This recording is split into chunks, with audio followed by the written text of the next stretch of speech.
Assalamualaikum warahmatullahi wabarakatuh. Hari ini kita akan memulai perkuliahan perdana kita.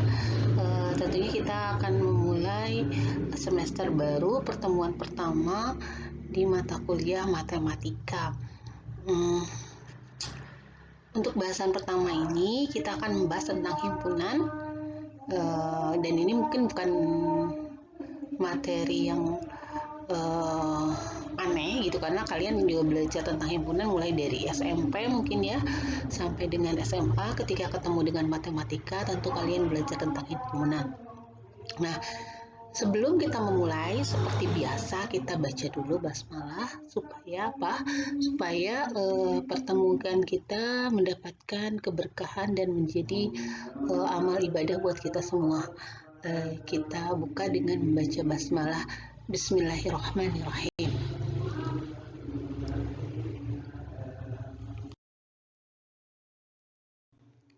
Sebenarnya sih himpunan itu kan memang tidak asing lagi ya, kalian dari SMP belajar tentang himpunan. Jadi sepertinya sih udah terbiasa dengan himpunan ini. Nah, sebelum kita lebih lanjut mengulas tentang himpunan, ada baiknya kita mereview apa sih definisi himpunan. Mungkin kan kalau mahasiswa sebagian besar punya penyakit amnesia ya, satu semester hilang, semua ilmunya hampir lupa gitu. Makanya sebaiknya kita banyak-banyak berdoa supaya apa? Supaya ilmu yang didapatkan itu bisa apa yang namanya itu paling tidak bisa tersisa gitu, bisa diingat dengan baik gitu. Nah, termasuk apa namanya mungkin apalagi matematika gitu, mungkin tidak tidak diingat dengan baik itu, walaupun mungkin tidak akan ditanya di akhirat sih, tetapi Allah kan memerintahkan kita untuk belajar ilmu apapun, dan yang harus perlu diketahui bahwa banyak sekali ahli matematika, ilmuwan matematika yang memang berasal dari Muslim, termasuk Aljabar. Aljabar itu merupakan salah satu ilmuwan Muslim yang memang berasal dari Islam gitu. Nah, oke, sebelum saya ceramah nanti kepanjangan ya, kita masuk dulu apa sih definisi dari himpunan. Tapi sebelum itu kita ada satu kutipan yang ini cukup menarik. Mungkin menarik buat saya, belum tentu buat kalian. Nah, jadi di sini math can get amazingly complicated with fast graph theory, abstract algebra, real analysis, complex analysis, linear algebra, number theory, and the list goes on. But there is one thing that all of these share is in common. It's called sets. Jadi di sini katanya gini, matematika itu dapat merupakan apa sih secara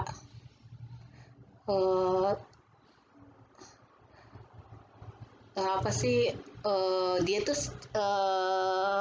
bisa meningkat dengan cepat, kemudian sangat cukup complicated dan meningkat dengan cepat. Kemudian itu tuh pokoknya peningkatannya itu luar biasa gitu untuk matematika itu, karena saking cepatnya perubahan dalam matematika di masih awal-awal dulu ya.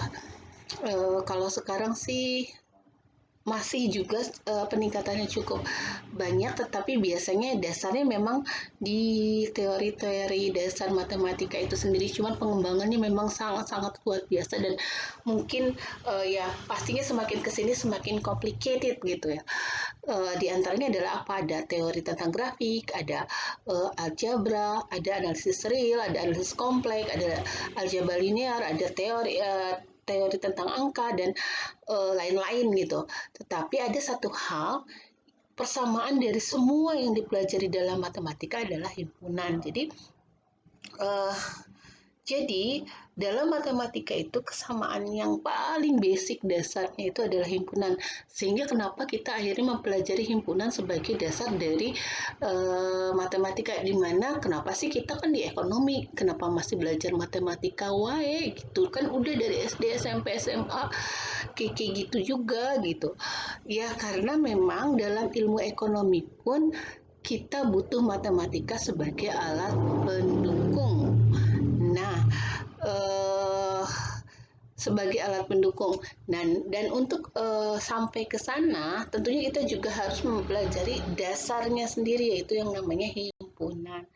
Sebetulnya kalau kita kan sekarang berpikirnya kalau matematika itu angka melulu. 1, 2, 3, 4, 5 setengah dan sebagainya gitu, akar dan sebagainya.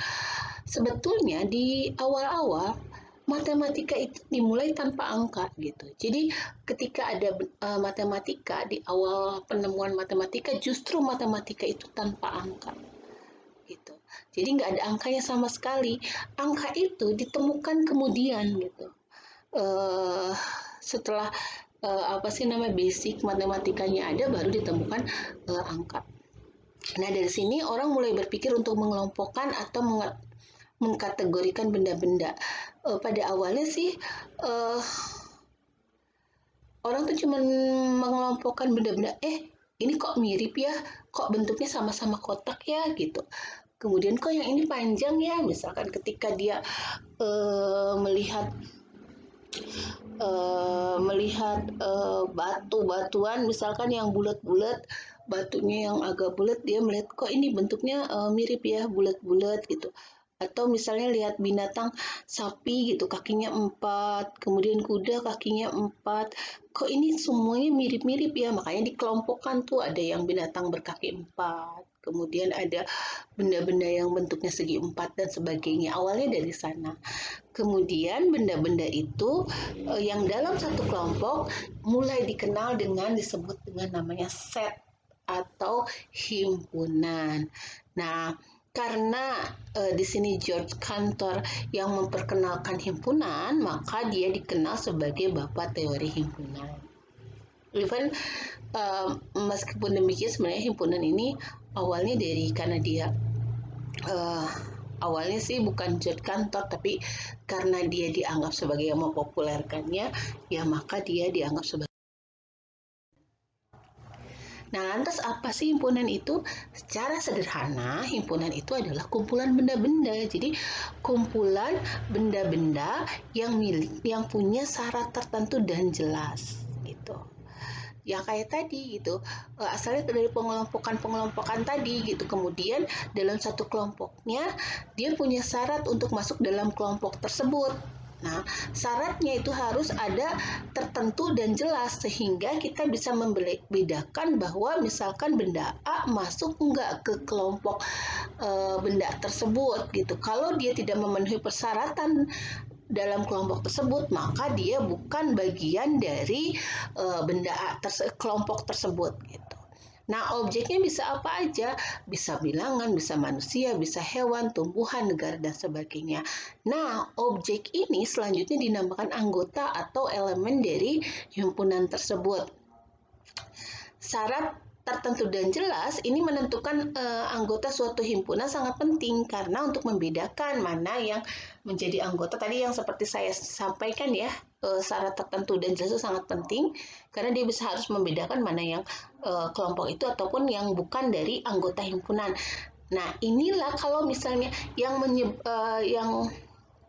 yang kita bisa menyimpulkan bahwa himpunan ini terdefinisi dengan baik atau well defined set itu adalah dari syarat tertentunya dan jelas tadi gitu. Jadi kalau misalnya semakin jelas dan semakin jelas syaratnya dan ketentuan syarat-syarat tertentunya itu, maka kita bisa mendefinisikan si himpunan itu dengan baik. Itu semakin nggak jelas syaratnya, maka himpunan tersebut tidak dapat terdefinisi dengan baik. Contohnya begini, benda-benda yang dipakai oleh manusia, ada celana, kaos kaki, dan lain-lain. Berarti ini disebutnya apa? Himpunan benda-benda yang dapat dipakai oleh manusia gitu.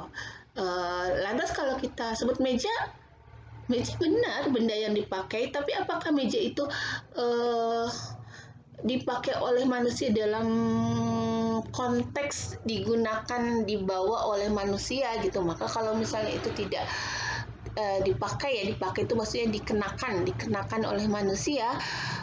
Kalau meja tidak dikenakan manusia ya berarti bukan masuk ke dalam kelompok ini gitu. Even ini agak sedikit absurd juga ya, karena kan kita mungkin definisi dari dipakai dan dikenakannya tadi ya. Kalau kita bilang meja kan dipakai untuk menulis untuk manusia, ya maksud dipakai di sini adalah dikenakan oleh manusia. Seperti itu. Maka nanti kita bisa menyebut bahwa sepatu, celana, baju, kemudian kaos kaki itu merupakan anggota dari himpunan tersebut. Kalau misalnya bunga, oh berarti bukan. Kenapa? Bunga juga bisa dikenakan sama manusia. Iya kalau bunganya yang digunakan, tapi kalau misalnya bunga bangkai berarti enggak. Kalau bunga mawar mungkin boleh kalau dia pakai diselipkan di kupingnya gitu dan lain sebagainya. Nah, notasi himpunan. Himpunan itu dinotasikan dengan huruf besar, biasanya A, B, C, dan seterusnya. Untuk menyatakan himpunan dalam anggota himpunan, menyatakan kelompok himpunan tersebut yang terdiri atas elemen-elemen himpunan itu menggunakan simbol kurung kurawal. Sementara untuk anggotanya biasanya menggunakan huruf kecil. Nah, perlu diperhatikan dalam penulisan anggota suatu himpunan biasanya hanya sekali, tidak boleh double gitu. Misalkan ini anggota menuliskan himpunan itu misalnya 1 A B 8 B, nggak boleh nih B. Itu berarti terjadi apa? Penulisan anggota himpunan 2 kali, double. Makanya dalam anggota himpunan itu hanya boleh dituliskan sekali saja. Kemudian yang kedua, tidak boleh menyatakan himpunan sebagai misalkan kayak bunga, kambing, sapi, kerbau, sapi. Nah, kayak ada sapinya 2 kali gitu. Itu juga nggak boleh gitu. Biasanya untuk mendefinisikan himpunan itu kita gunakan 4 cara. Yang pertama biasanya mendaftarkan semua anggotanya. Kayak gimana? Misalkan A adalah himpunan A, I, U, E, O. U. Nah, itu di list semua daftarnya. Jadi yang merupakan elemennya ditulis semua gitu. Nah, itu disebut dengan mendaftarkan semua anggota. Yang kedua, menyatakan sifat yang dimiliki anggotanya. Jadi hanya di-mention atau disebutnya ada hanya sifat atau sifat anggotanya. Misalkan himpunan vokal dalam abjad Latin. Jadi sifatnya isinya adalah sama A, E, I, O, U misalkan. Itu tapi kita sebutnya tidak A, E, I, O, U, tapi cukup menyebutkan karakternya aja, sifatnya, yaitu sifat himpunan vokal dalam abjad Latin. Kemudian yang kedua, misalkan kalau didaftarkan langsung semua anggotanya ada 2, 3, 5, 7, 11, 13, 17, 19. Tetapi kalau kita sebutkan sifatnya, maka kita bisa menyebutkan dengan himpunan bilangan prima yang kurang dari 20. Kemudian yang ketiga, menyatakan sifat dengan pola. Biasanya kita melihat sifat dari himpunan tersebut berdasarkan polanya. Nah, misalkan gini, 0, 2, 4, 8, 10, dan seterusnya sampai 48. Ini kita melihat bahwa ada polanya. Polanya adalah apa? Kelipatan 2, gitu, seperti itu. Kemudian 1, 3, 5, 7, 9, 11, 13, 15. Ini adalah bilangan ganjil gitu. Nah, kayak begitu.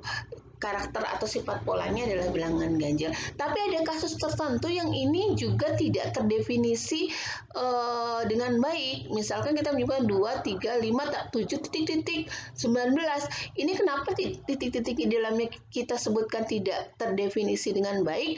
Karena nanti akan sulit mendefinisikannya. Depannya 2, kita sebut dengan bilangan prima, tapi kalau kita misalnya masukkan 9, itu juga bukan bilangan prima, itu bilangan ganjil. ganjil. Kalau misalnya kita sebut dengan bilangan ganjil, ada duanya di depan gitu. Dua itu bukan bilangan ganjil. Jadi hati-hati dalam melakukan penulisan berdasarkan sifat dengan polanya. Jadi polanya harus jelas terbaca sehingga itu tidak menimbulkan ambigu. Kemudian yang keempat adalah menggunakan notasi pembentuk himpunan. Contohnya adalah misalkan gini, himpunan P sama dengan X, di mana X himpunan bilangan asli antara 7 dan 15. Berarti ini maksudnya 8, 9, 10, 11, 12, 13, 14 dan sampai dengan 14, sorry. Atau Q himpunan Q adalah T, di mana T bilangan asli, maksudnya Q itu adalah 1 sampai 10, 1, 2, 3, 4, 5, 6, 7, 8, 9, 10 dan seterusnya.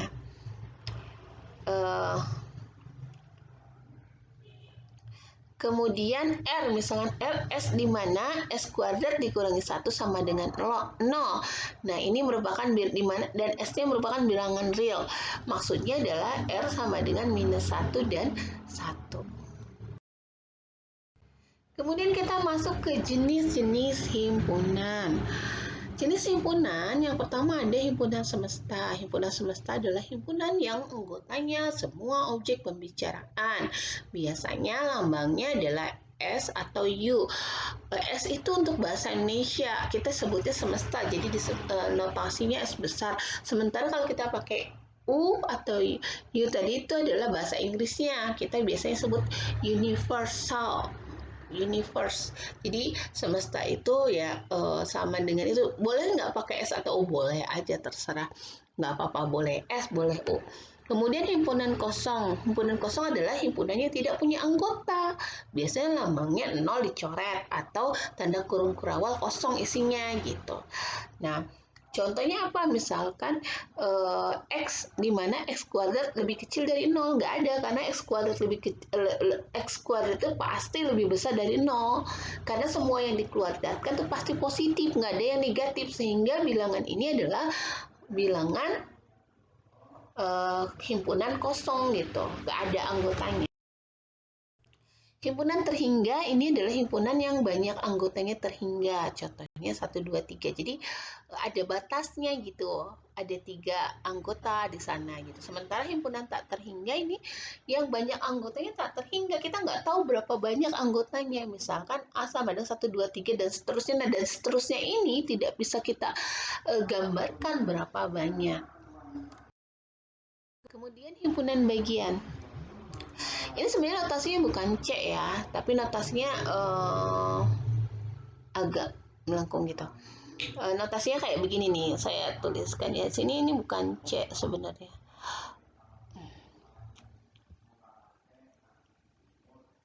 Bentar dulu. Oke.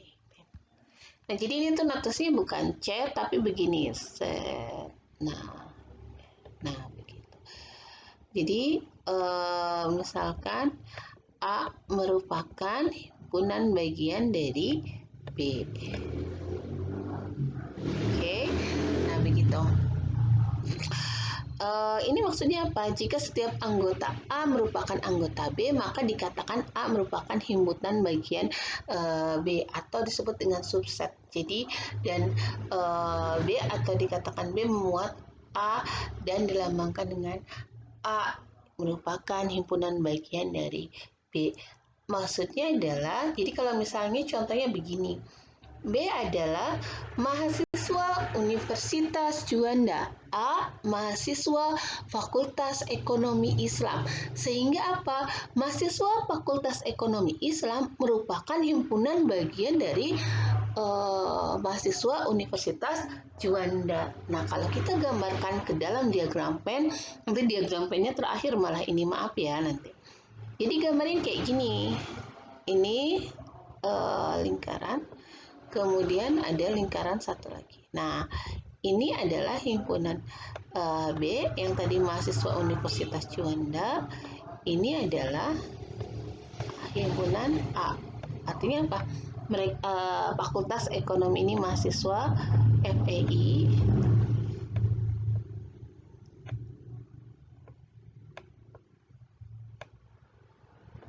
Dan ini di luarnya adalah mahasiswa Universitas Juanda. Jadi mahasiswa Fakultas Ekonomi Islam merupakan bagian dari Universitas Juanda. Nah, di sini kita bisa melihat bagaimana si apa namanya uh, himpunan bagian ini harus memang semuanya merupakan bagian dari B gitu, keseluruhannya memuat A yang dilambangkan. Jadi himpunan B itu memuat semua anggota A gitu.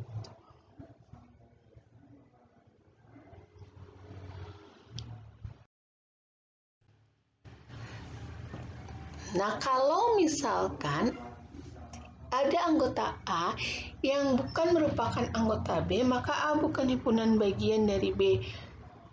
Dilambangkan dengan begini nih, maaf ini. Jadi A bukan himpunan dari B gitu. Contohnya ini ada 135, kemudian ada B-nya itu 0, 1, 2, 3, 4, 5, 6. 135, maka ini adalah A merupakan bagian B gitu. Ini himpunan bagian. Sementara di sini ada C, A, B, C dan B 0, 1, 2, 3, 4, 5, 6. Karena si A, B, C ini nggak ada di anggota himpunan B, maka dia bukan merupakan himpunan bagian dari B gitu.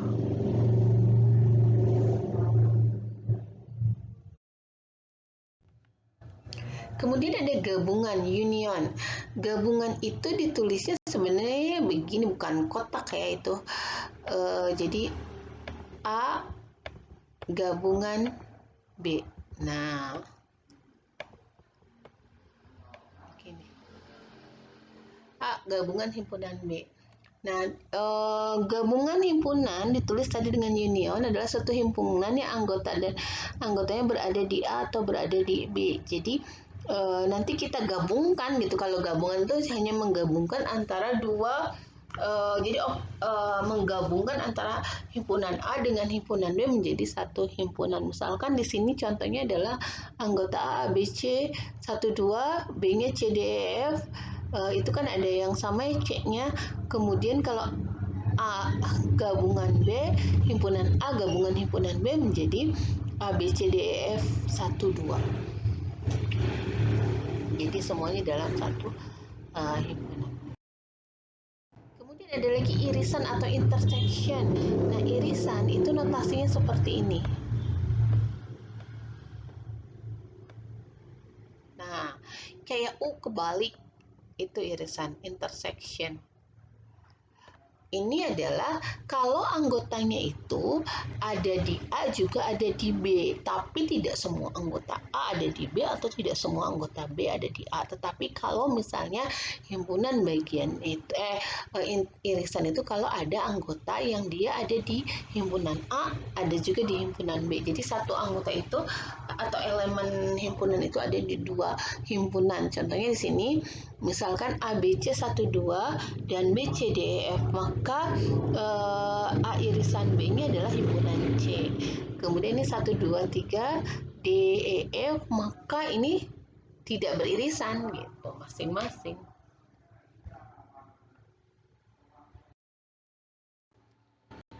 Kemudian komplement dari A. Ditulisnya biasanya A komplement atau A absen. Ini adalah himpunan yang anggotanya bukan anggota A tapi termasuk anggota himpunan semestanya gitu. Jadi kalau misalnya ada yang himpunannya itu bukan masuk dari himpunan tertentu, jadi kalau kita tulis A komplement, misalkan A komplement itu kita nulis A terus C kecil gini atau A apostrof, ini berarti bacanya adalah komplement dari A atau himpunan yang anggotanya bukan anggota A, tapi dia masuk ke dalam himpunan semesta atau masuk ke dalam himpunan lainnya. Kemudian bilangan kardinal. Bilangan kardinal ini adalah bilangan yang menyatakan banyaknya anggota himpunan. Misalkan ada himpunan A, B, C, maka banyaknya himpunan itu dinotasikan dengan N banyaknya. Kemudian himpunan A itu ada 3. Itu yang pertamanya itu A, yang keduanya B, 1, 2, 3. Jadi banyaknya himpunan A ada 3. Kemudian diagram Venn adalah diagram yang menggambarkan suatu himpunan atau hubungan antar himpunan. Diagram Venn umumnya berbentuk lingkaran, elips, atau persegi panjang. Jadi si diagram Venn ini biasanya kita gunakan untuk apa? Untuk menggambarkan hubungan antar himpunan. Misalkan kalau intersection itu kita gambarkan diagram Venn-nya kayak begini. Ini gambaran dari intersection atau irisan. Ini misalkan himpunan A, ini himpunan B. Nah, kalau himpunan bagian berarti kayak begini, misalkan ini himpunan A, ini himpunan B.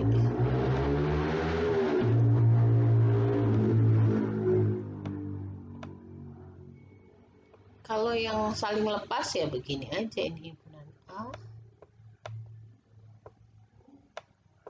ini himpunan B.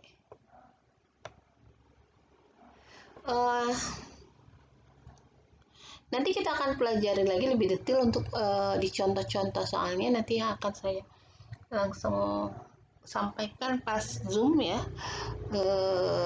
untuk mengetahui bagaimana detail dari masing-masing tentang himpunan dan contoh soal serta latihan dari himpunan.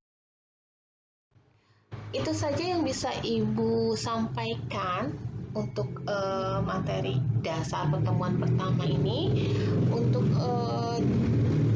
detailnya, contohnya, dan bagaimana pengerjaan terkait dengan implementasi matematikanya nanti akan saya sampaikan pas di Zoom ya, insya Allah.